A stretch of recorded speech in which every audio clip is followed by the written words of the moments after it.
Anime fans அனைவருக்கும் வணக்கம். So இன்னைக்கு நம்ம மார்ஷல் யூனிவர்ஸ் சீசன் 3 எபிசோட் 3 தான் பார்க்க போகிறோம். போன எபிசோட் எங்கே முடிஞ்சிருக்கும் அப்படின்னு பார்த்தீங்கன்னா, அந்த ஒரு தண்டர் பீஸ்ட்டுக்காக மிகப்பெரிய ஒரு போராட்டம் நடந்திருக்கும். அந்த சண்டையெல்லாம் முடிச்சுட்டு அதுக்கப்புறம் அவன் கிளம்பி வந்திருப்பான். இப்போது ஒரு ஃபாரஸ்ட்குள்ளே மாட்டிக்கிட்டு இருக்கான். அங்கே ஒரு குழந்தை இருக்கா. அந்த குழந்தைய அவன் காப்பாற்றிட்டான்னு வச்சுக்கோங்க. இப்போ நிறைய பேர் இவங்களை சுற்று போகிறாங்க. யாரா அப்படின்னு சொல்லிட்டு இவனுமே ஜாக்கிரதையாக பார்த்துக்கிட்டே இருக்கான். அங்கே வர்றது பார்த்தீங்கன்னா இந்த குழந்தையோட அப்பா. அதுக்கப்புறமா அந்த குழந்தையோட சிஸ்டர் எல்லாருமே வராங்க. ஸோ அவங்க வந்து கேட்குறாங்க, ஏன் இந்த மாதிரி தனியாக போயிட்டியே, உனக்கு எந்த பிரச்சனை இல்லையா அப்படின்னு சொல்லிட்டு கேட்கும்பொழுது, எனக்கு எந்த பிரச்சனையும் இல்லை, நான் வந்து நல்லா தான் இருக்கேன், அந்த அண்ணா தான் என்னை காப்பாற்றினாரு அப்படின்னு சொல்லிட்டு கை காட்டுறான். இவங்களும் அப்படியே பார்க்குறாங்க, யாரா அவன் அப்படின்னு சொல்லிட்டு பார்க்குறாங்க. கீழே பார்த்தீங்கன்னா பீஸ்ட் வந்து செத்து போயிருக்கு. இந்த பொண்ணோடைய சிஸ்டர் இருக்கால, அவள் வந்து யார் நீ அப்படின்னு சொல்லிட்டு கேட்குறா. அவங்க அப்பா உடனே இரு அப்படின்னு சொல்லிட்டு அவனுக்கு நன்றி அப்படிங்கிறது சொல்கிறாருப்பா. அப்போ அவர் கேட்குறாரு, எப்பா உன்னை பார்த்தா வெளியால் மாதிரி தெரியுதே அப்படின்னு சொல்லிட்டு கேட்குறாரு. ஆமாங்க, நான் வெளியால் தான், தெரியாமல் இந்த ஒரு ஃபாரஸ்ட்குள்ளே வந்துட்டேன், வெளியில் போகிறதுக்கு வழி தெரிலங்க, உங்களால் முடிஞ்சால் நான் வெளில கூப்பிட்டு போக முடியுமா அப்படின்னு சொல்லிட்டு கேட்குறான். இவர் வந்து ஓகேன்னு சொல்லலாம் அப்படின்னு போகும்பொழுது அந்த பொண்ணு தடுக்கிறா. எப்பா நம்மளே ஏற்கனவே பிரச்சனையில் இருக்கோம், இதில் இவனை வேற கூப்பிட்டு போனோமா, ஆபத்து அதிகமாகிடும், வேண்டாம் அப்படிங்கிறா. அதான் அவர் என்ன சொல்கிறாரு, எப்பா சாதாரணமாக இருந்துச்சுன்னா எனக்கு ஒன்றும் பிரச்சனை இல்லை, இந்த ஃபாரஸ்ட்லேருந்து உன்னை வெளில கூப்பிட்டு போகிறதுலாம் ஒரு பிரச்சனையே கிடையாது, ஆனால் நாங்களே மிகப்பெரிய ஆபத்தில் இருக்கோம், நீ எங்கள் கூட வந்தனா எங்களால் ஒன்று ப்ரொடெக்ட் பண்ண முடியாது அப்படின்னு சொல்கிறாங்க. அவன் என்ன சொல்கிறான், அதெல்லாம் ஒன்றும் பிரச்சனை இல்லைங்க, என்ன நான் பார்த்துக்கிறேன், என்னை வெளில கூப்பிட்டு போனால் போதும் அப்படிங்கிறான். சரிப்பா நீ இவ்வளோ சொல்லிட்ட, ஒன்றும் பிரச்சனை இல்லை அப்படின்னு பேசிகிட்டே இருக்காங்க. அப்போ அந்த குட்டி பொண்ணு இருக்கா பாருங்க, அவள் பாட்டுக்கு ஸ்ட்ரெயிட்டாக வந்து இவன் கையை பிடிச்சி இழுத்துட்டு போய்கிட்டே இருக்கா. இப்போது இந்த பெரிய பொண்ணு கேட்குறா, ஏப்பா நம்மளே வந்து பெரும் பிரச்சனையில் இருக்கோம், இவனை கூப்பிட்டு போகிறோமே, இவன் நம்மளை ஹர்ட் பண்ணிட்டா என்ன பண்ணுறது அப்படின்னு சொல்லிட்டு கேட்குறா.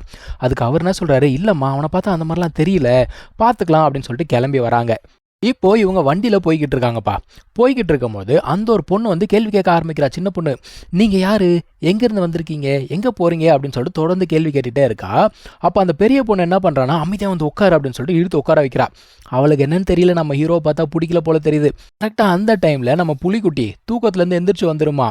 இந்த பொண்ணு பார்க்குறா, ஐயோ ரொம்ப க்யூட்டாக இருக்கே, நான் அதை தொடலாமா, என்கிட்ட கொடுக்குறீங்களா அப்படின்னு சொல்லிட்டு கேட்குறா. அவனை பிடிச்சி கையில் கொடுத்துட்றான். அவள் பாட்டுக்கு நோண்டிக்கிட்டே வந்துக்கிட்டு இருக்கா. இப்போ அவங்க அப்பாவுமே கேள்வி கேட்க ஆரம்பிக்கிறாருப்பா. கேள்வி இல்லை, ஜஸ்ட் பேச்சு கொடுக்க ஆரம்பிக்கிறார். நம்ம கேட்போம்ல, நீங்கள் எங்கே போகிறீங்கன்னு அந்த மாதிரி கேட்குறாரு. இவன் சொல்கிறான், இந்த மாதிரி நான் வந்து தா வாங் கவுண்டின்னு சொல்லிட்டு ஒரு இடத்துக்கு போகிறேன் அப்படிங்கிறான். அதான் அவர் கேட்குறாரு, தா வாங் கவுண்டியா, அப்போ நீமே வந்து அந்த ட்ரெஷர் ஹண்ட்டுக்காக தான் வந்திருக்கியா அப்படின்னு சொல்லிட்டு கேட்குறாரு. இவனுக்கு ஒன்றும் புரியல, என்ன அப்படின்னு கேட்டால் தான் தெரியுது. அந்த ஒரு டெசர்ட்டில் வந்து பார்த்தீங்கன்னா ஒரு ஏன்ஷியன்ட் மானுமெண்ட் அப்படிங்கிறது இருக்கான். அங்கே நிறைய ட்ரெஷர்ஸ் எல்லாம் இருக்குமா. ஸோ நார்மலாக இந்த டைமில் வரவங்க எல்லாருமே அந்த ஒரு இடத்துக்கு போகிறதுக்காக தான் வருவாங்களாம். நம்மளுக்கு ஆக்சுவலாக அந்த இன்ஃபர்மேஷன்லாம் தெரியாது, இது புதுசாக இருக்குது அவனுக்கே.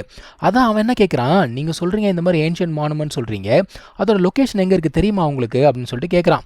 அவர் என்ன சொல்கிறாரு, எனக்கு எக்ஸாக்ட் லொக்கேஷன்லாம் தெரியாதுப்பா, நான் வந்து மற்றவங்க சொல்லி தான் கேள்விப்பட்டிருக்கேன், ஆனால் அங்கே இருக்கக்கூடிய மானுமெண்ட்டில் நிறைய மார்ஷல் ஆர்ட்ஸ் டெக்னிக்ஸ் எல்லாமே இருக்குது, ஸோ நிறைய பேர் வருவாங்க, நான் பார்த்துருக்கேன் அப்படின்னு சொல்கிறாரு. இப்போ இவன் என்ன கேட்குறான், இப்படி ஒரு ஏன்ஷியன்ட் மானுமெண்ட் இருக்குது அப்படின்னா கண்டிப்பாக ஏதாவது ஒரு பெரிய செக்டர் என்ன பண்ணியிருப்பாங்க, தனக்கு தான் அப்படின்னு சொல்லிட்டு கைப்பற்றி வச்சுருப்பாங்கல்ல, ஏன் அந்த மாதிரி யாரும் பண்ணலையா அப்படின்னு கேட்குறான். இவர் என்ன சொல்கிறாரு, எப்போ உனக்கு விஷயமே தெரியாதா, அதை சுற்றி ரொம்ப ஸ்ட்ராங்கான ஒரு சீல் அப்படிங்கிறது போட்டு வச்சுருக்காங்க. இந்த நிர்வாண ரெல்மில் இருக்காங்க இல்லையா, அவங்க வந்தால் கூட அந்த சீலை உடைக்க முடியாது. அது ஒவ்வொரு 3 வருஷத்துக்கும் என்ன ஆகும்னா இந்த சீல் வந்து வீக் ஆகும்.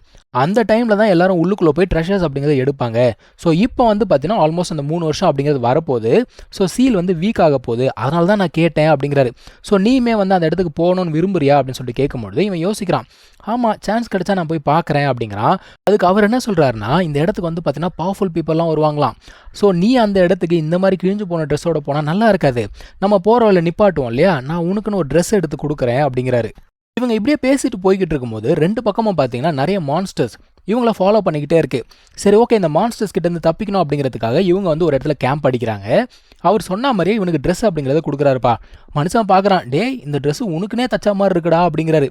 சரி 2 பேரும் உட்காந்து குடிச்சிக்கிட்டு இருக்காங்க, சந்தோஷமாக பேசிக்கிட்டு இருக்காங்க. இப்போது அந்த மான்ஸ்டர்ஸ் வந்து இவங்கள சுற்று போட்டுடுச்சு. இவங்களை என்ன பண்ணுறாங்க, எந்திரிச்சு சண்டை போகிறதுக்கு ரெடி ஆகுறாங்க.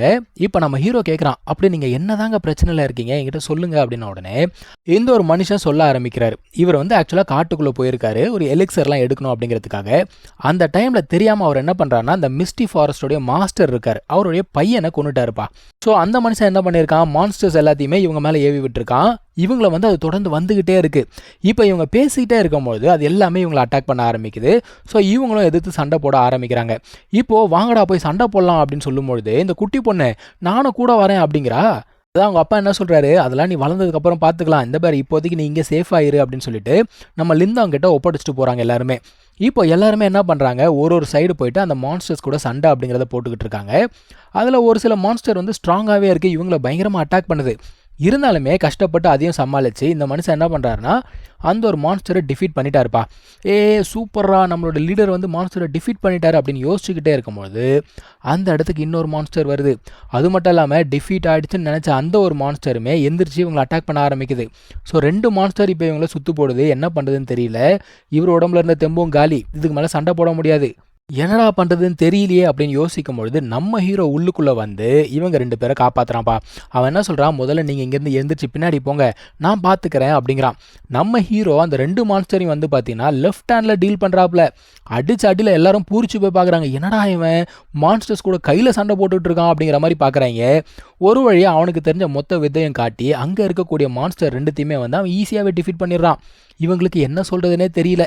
எல்லாருமே மாறி மாறி நன்றி மழை அப்படிங்கிறத பொழிஞ்சுக்கிட்டு இருக்காங்க. இவ்வளோ நேரம் இவனை வந்து கடுப்பாக பார்த்து அந்த பொண்ணு இப்போ நல்லா பார்க்க ஆரம்பிக்கிறா. ஸோ இப்படியே நெக்ஸ்ட் டே இவங்க என்ன பண்ணுறாங்க, கிளம்பி வண்டியில் போக ஆரம்பிக்கிறாங்கப்பா. அப்போ போகிற வழி ஃபுல்லாக அந்த குட்டி பொண்ணுல, பிரதர் நீங்கள் வந்து பயங்கர அமேசிங், 2 மூலியை டிஃபீட் பண்ணிட்டீங்க அப்படி இப்படின்னு பேசிக்கிட்டே வரா.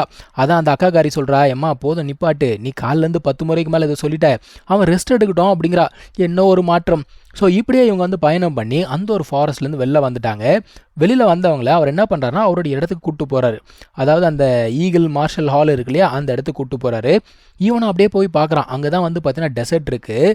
அந்த தாவாங் கவுண்டி இருக்குது பார்த்தீங்களா, அதோட பார்டராக தான். அதான் அவன் கேட்குறான், எப்பா இந்த ஏன்ஷியன்ட் மானுமெண்ட் எங்கேப்பா இருக்குது, எந்த பக்கத்துக்கு போகணும் அப்படின்னு சொல்லிட்டு நம்ம ஹீரோ கேட்குறான். அவர் என்ன சொல்கிறாருன்னா, அது வந்து உள்ளுக்குள்ளே இருக்கான், அதாவது ரொம்ப லாங்காக போகணுமா, அந்த டெசர்ட்டுக்கு நடுவில் இருக்கான். அது சாதாரண விஷயம் கிடையாது போகிறது. நீ முதல்ல ஃபுல்லாக ப்ரிப்பேர் ஆகிடு, ஒரு சில நாட்கள் இங்கே ரெஸ்ட் எடுத்துகிட்டு அதுக்கப்புறமா கிளம்பி போ அப்படின்னு சொல்லிட்டு உள்ளுக்குள்ளே கூப்பிட்டு போகிறாங்க.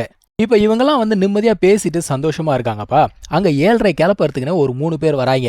இவனுங்க வந்து பார்த்தீங்கன்னா பிளட் ஈகிள் மார்ஷல் ஆர்ட்ஸ் ஹாலை சேர்ந்தவங்களாம். அதாவது இவங்க வந்து ஈகிள் மார்ஷல் ஆர்ட்ஸ் ஹாலு, அவங்க வந்து பிளட் ஈகிள். என்ன கொடுமை சார் இது. ஸோ அவன் வந்தவன் வந்து பார்த்தீங்கன்னா அந்த பொண்ணு மேலே அவனுக்கு ஒரு கண்ணு. இவங்க அப்பாவுக்கு அது சுத்தமாக பிடிக்கல. இவர் என்ன சொல்கிறாரு, நீ யாரோ நான் யாரோ, தேவையில்லாமல் என் பொண்ணுக்கிட்ட இந்த மாதிரிலாம் பேசுகிறவளை வச்சுக்காத அப்படிங்கிறாரு. இவனுக்கு வந்து பார்த்தீங்கன்னா அந்த பொண்ணை கல்யாணம் பண்ணிக்கணும் அப்படின்னு ஆசை. ஆனால் பொண்ணுக்கும் விருப்பம் இல்லை, அப்பாவுக்கும் விருப்பம் கிடையாது. இவன் என்ன சொல்கிறான், என்னம்மா நீ உன்னை கல்யாணம் பண்ணிக்கிற, நம்மலாம் ஒரே ஃபேமிலியாக சந்தோஷமாக இருக்கலான்னு பார்த்தா நீ இந்த மாதிரி பண்ணுறியே அப்படிங்கிறான். ஆக்சுவலாக இவன் வந்து சும்மா வரலங்க, கையில் வந்து பார்த்தீங்கன்னா ஒரு சேலஞ்ச் லெட்டரோட வந்திருக்கான். அவங்க அப்பா வந்து எழுதி அமைச்சிருக்கான். அதான் அவனுக்கு கேட்குறானுங்க, உனக்கு தைரியம் இருக்கா, 1-on-1 சண்டைக்கு வரதுக்கு உனக்கு தைரியம் இருக்கா, அதாவது லைஃப் ஆர் டெத் மேட்சான், தைரியம் இருந்தால் சேலஞ்ச் அக்செப்ட் பண்ணிக்கோ அப்படிங்கிறாங்க. அந்த மனுஷன் சும்மா இருப்பாரா, அவருமே வந்து சேலஞ்ச் அப்படிங்கிறத அக்செப்ட் பண்ணிக்கிறாருப்பா. இப்போது வந்தவன் இதோட திரும்பி போனால் பிரச்சனை கிடையாது, இன்னும் கொஞ்சம் நிறைய பேச ஆரம்பிக்கிறான். அப்போ அந்த குட்டி பொண்ணு இருக்கா இல்லையா, கையில் இருக்க உண்டியோட வச்சு பட்டுன்னு அடிச்சிடுறா. இவன் உடனே என்ன பண்ணுறான், அந்த ஒரு குட்டி பொண்ணு அடிக்கலான்னு வரும்பொழுது நம்ம ஹீரோ சும்மா விடுவானா, அவன் கையை பிடிச்சி முறுக்க ஆரம்பிச்சிடறான். அது மட்டும் இல்லாமல் அந்த குட்டி பொண்ணோட கண்ணை மூடிக்கோன்னு சொல்லிட்டு அவனை போட்டு செம்ம அடி அடிக்கிறான். அதான் அவன் கேட்குறான், நான் உன்னை பார்த்ததே கிடையாது, நீ யாரா, இந்த மாதிரி எங்கள் விஷயத்தில் நீ ஏன் தலையிடுற அப்படின்னு கேட்கும்பொழுது, நான் யாரா, நான் வந்து மாஸ்டர் ஜாங்லியோட புது ஸ்டூடெண்ட்ரா, நான் வந்து கேட்பேன் அப்படிங்கிறான். ஸோ வந்த 3 பேருமே வந்து பார்த்தீங்கன்னா அடின்னு அடிச்சு அங்கேருந்து துரத்தி விட்டுறான்ப்பா. போகும்போது அவன் சும்மா போல, பார்த்துட்டே இருங்கடா, எங்கள் அப்பா எனக்காக பழி வாங்குவாரா அப்படின்னு சொல்லிக்கிட்டே போய்கிட்டு இருக்கான் அவன். இப்போ இந்த லீடர் என்ன பண்ணுறாரு, இவனை வந்து ஒரு ரூமுக்கு கூட்டு வந்து விடுறாரு. அவர் என்ன சொல்கிறாரு, நீ உள்ளுக்குள்ளே இங்கே வந்த உடனே இந்த பிரச்சனையெல்லாம் பார்க்க வேண்டியதாக போச்சு, மன்னிச்சுக்கோப்பா அப்படிங்கிறாரு. அவன் என்ன சொல்கிறான், அதெல்லாம் ஒன்றும் பிரச்சனை இல்லைங்க, நான் வேறு கோவப்பட்டு அவனை அடிச்சிட்டேன், நான் வேணா உங்க கூட நாளைக்கு வரேன், வந்து அவனுக்கு எந்த பிரச்சனையும் பண்ணாமல் பார்த்துக்கிறேன் அப்படின்னு சொல்கிறான். அவர் என்ன சொல்கிறாரு, அதெல்லாம் ஒன்றும் பிரச்சனை இல்லைப்பா, நான் பார்த்துக்கிறேன், இது வந்து எங்கள் 2 பேருக்கு நடுவில் இருக்கக்கூடிய பிரச்சனை, அதில் நான் உன்னை இழுக்க விரும்பல, நீ வந்து ஏன்ஷியன்ட் மானுமெண்ட்டுக்கு போகணும்னு சொல்லிக்கிட்டு இருக்க, உன்னை நான் வந்து இழுக்க முடியாது, ஸோ இந்த பிரச்சனையை நான் பார்த்துக்கிறேன், நீ ரெஸ்ட் எடு அப்படின்னு சொல்லிட்டு கிளம்பி போகிறாரு.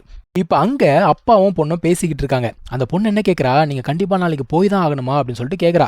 அவர் என்ன சொல்கிறார், ஆமாம்மா நான் கண்டிப்பாக போய் தான் ஆகணும், வேறு வழி கிடையாது, நம்ம போகலன்னா நம்மளுடைய மான மரியாதை என்ன ஆகுறது அப்படிங்கிறாரு. ஆக்சுவலாக இவர் போனார்னா செத்து போயிடுவார், ஏன்னா அந்த ஆள் அவ்வளோ ஸ்ட்ராங்காக இருக்கான்.